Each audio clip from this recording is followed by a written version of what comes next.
الو. ايه يما؟ عامله ايه يا حبيبتي؟ وحشتيني. نسيكي؟ لا والله ما اقدرش، غصب عني، سامحيني. واخداني الدنيا. انا بخير يا حبيبتي طول ما انت بخير. نلاقي احباب وناس اصحابه. لفيت الدنيا كلها ما لقيت زيك بديل.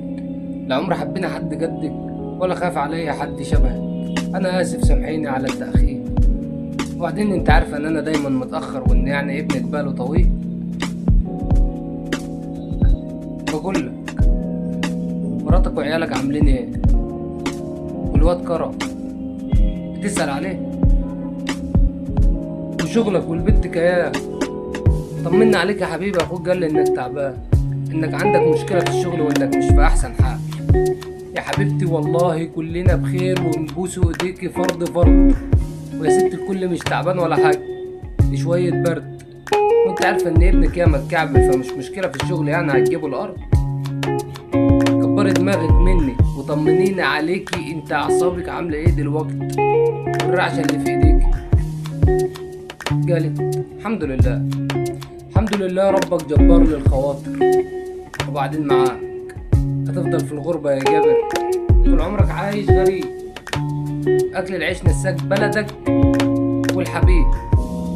طول عمرك اتعودت خلاص إنك تكون بعيد، بس مهما بعدت من قلبي قريب.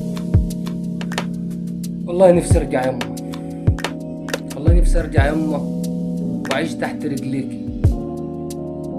أملي عيني منك كل يوم الصبح، وأبوس دماغك وإيديكي.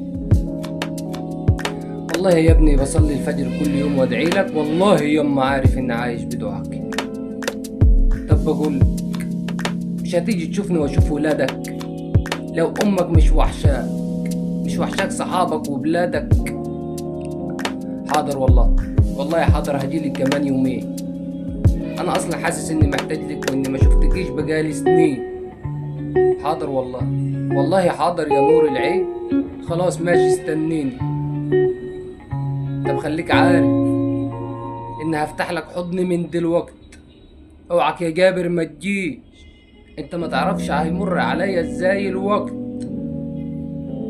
يلا يا حبيبي روح شوف شغلك، الله يصلح حالك.